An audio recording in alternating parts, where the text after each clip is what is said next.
You know that there's a whole lot of critical points about good communication.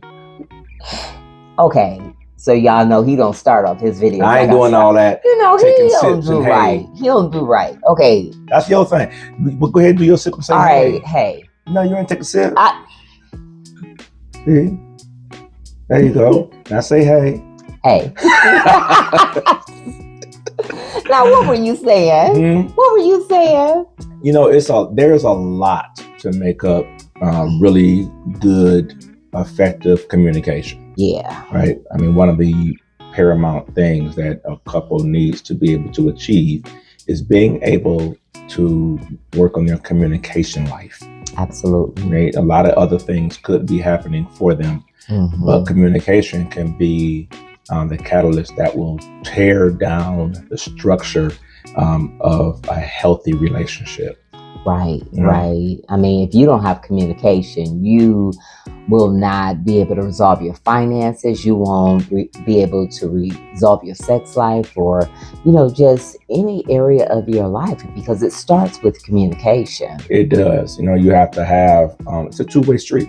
Right. And that's what you have to have that in every relationship. There's a part where you speak, but then there's a part that you listen. And in that, both of you need to look for understanding. Right. And then there has to be active listening. In other words, I need to be able to clue in and really pay attention to what you are saying and make sure that I, you know, get an understanding. In other words, if I don't understand something, I need to have follow-up questions because the goal is to understand, right? And to get an understanding so that we can resolve the matter, not to sit back and listen, you know, and when I can come in and maybe share my thought or attack you, but the goal is to resolve the issue. Right. Active listening does promote questions, right? Because even though you're hearing what you're hearing, you need to make sure you're hearing it clearly and the way that it's being decoded or encoded to you, right? So when that person is speaking, now that you're translating what they're saying, you have to make sure that it's not just being processed through your mind, right? But it's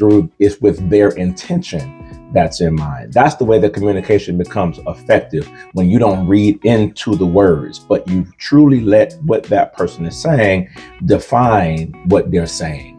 Exactly, because and if you don't do that, you could be based on, you know, triggers, you know, your information off of triggers that you have instead of how they actually meant what they, you know, are saying. Absolutely. And so it's important to have a clear understanding of the message that they are trying to convey. That's right, because without it, you jump to conclusions. That's it, right? Jumping to conclusions leads to arguments and it becomes divisive. Right? Exactly. So make sure you're listening and you're communicating. Make sure you're communicating often.